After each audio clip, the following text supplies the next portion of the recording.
What do you do with a problem? Written by Kobi Yamada, illustrated by Mae Besom.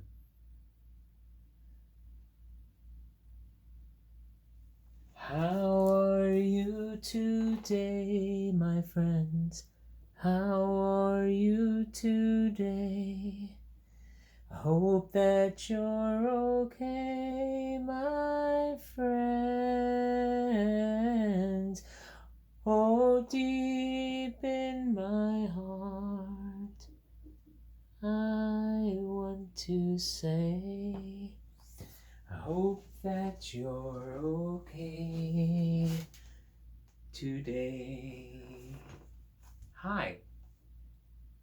Robin wants me to say hi as well. Robin is very happy to see you, as am I. I hope that you had a lovely time over the weekend, and I'm so happy to be back here with you. Do you recall that we read a book called What Do You Do with a Chance a while back? It's such a beautiful book. We talked about how beautiful the illustrations are and the writing as well. And the book we're going to read today is called What Do You Do with a Problem? Is that right, Robin? Over to my left. Robin wants us to meet a new friend? Okay. Yeah. We can meet a new friend. That sounds wonderful. And what's his name? Perry. Perry, that's a beautiful name. Well, let's meet Perry.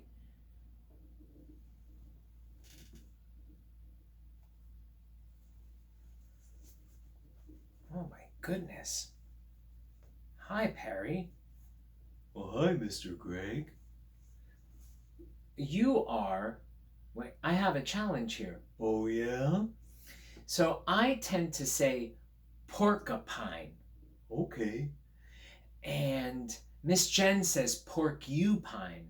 Porcupine. Pork me pine? Pork you pine. Mm-hmm. And some people say porcupine. So I don't know what it is. Well, gee, I'm comfortable if you call me porcupine, porcupine, or porcupine. Well, that's wonderful. Well, it's nice to meet you, Perry. Oh, it's lovely to meet you as well.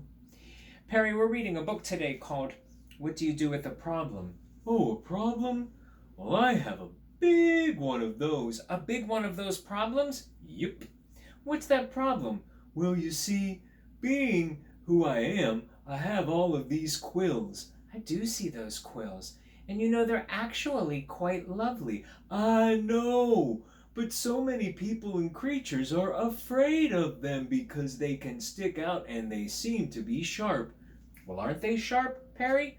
Well, they are, but I only use them when I'm very, very, very afraid. Are you afraid now? Nope. And when are you afraid? Well, if it's very cold or if there's somebody who's chasing me bigger than me, I make my quills stand up like this and I can hit them with my tail.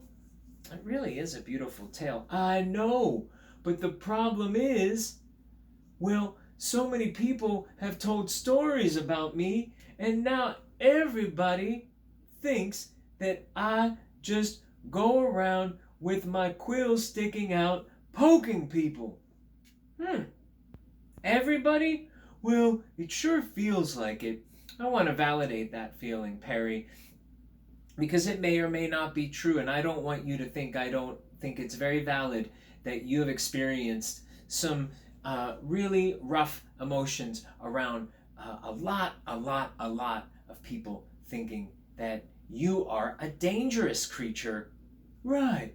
When really, you're just another creature. Quite peaceful and happy and friendly. I know. Well, maybe we can read the book. What do you do with a problem? I don't know. Maybe we can figure something out in there. Maybe. You want to give it a shot? Sure. Well, I'm happy to be here with you and with all of you. And we're happy to be with you. Is it all right, Perry, if I set you back over there on top of On top of the rabbit hutch. The rabbit hutch? Uh-huh. I love rabbits. Mm-hmm. You'll love this rabbit too. You can take a look at him later. His name is Humphrey. Humphrey? That's a lovely name. I know, isn't it? Just like yours, Perry. Perry, Humphrey. Humphrey, Perry. Well, let me go down and meet him. Okay, you go down there and meet him. I'll put him right there, and I'll come around back, and we'll read this book, and we'll see if maybe we can find a solution for Perry's problem, which is so many folks thinking that he's a dangerous creature because of the quills. They're really lovely, I have to tell you. Really quite lovely. How are you today, my friends? See, these illustrations are just so beautiful. For Shale and Ever, may you have enough challenges to keep life interesting and plenty of love to make it all worthwhile. That's from Dad. I'm assuming that Dad in this case is Kobi Yamada. And then Mae Brown says, thanks to my friends for always supporting me. Oh boy. I don't know how it happened, but one day I had a problem.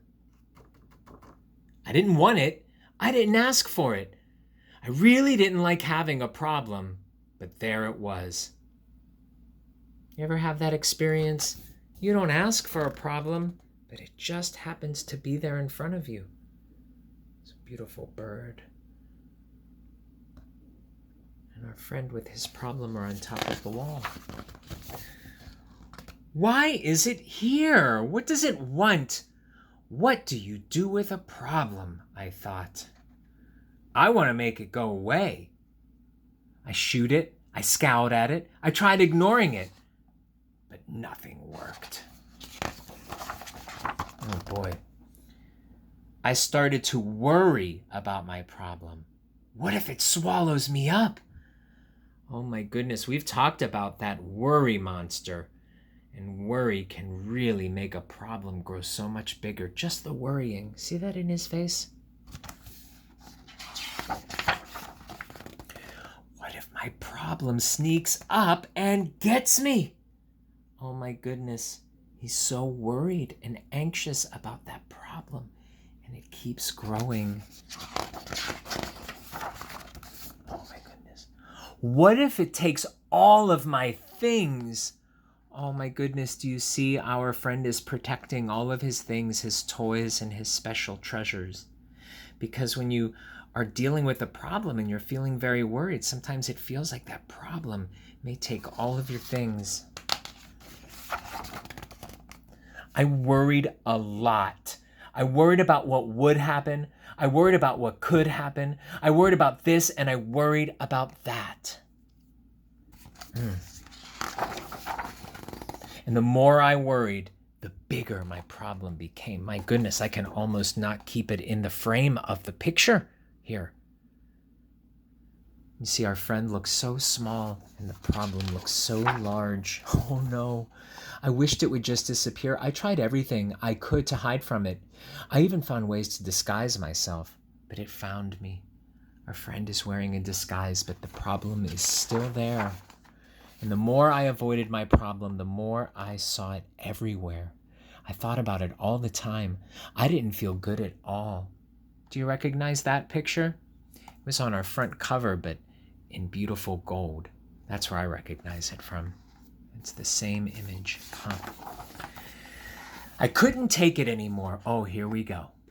This has to stop, I declared. Maybe I was making my problem bigger and scarier than it actually was. After all, my problem hadn't really swallowed me up or attacked me. Looks like our friend is getting to a plan. I realized that I had to face it.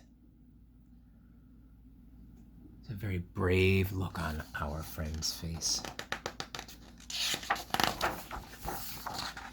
So even though I didn't want to, even though I was really afraid, I got ready and I tackled my problem. I really love that illustration of our friend diving into his problem. And when I got face to face with it, I discovered something. My problem wasn't what I thought it was. I discovered it had something beautiful inside. My problem held an opportunity. It was an opportunity for me to learn and grow, to be brave, and to do something. Do you see now that the color is coming back? And the problem, if you remember before, it was very dark and grayish purple, very menacing. And here, it's gold and brown and lofty, and it's almost giving our friend a hug and creating yellow on our friend's face. It's bringing so much, oh my goodness, so much color. It showed me that it was important to look closely because some opportunities only come once. This is a huge opportunity. And look at this color. So now I see problems differently. I'm not afraid of them anymore because I know their secret.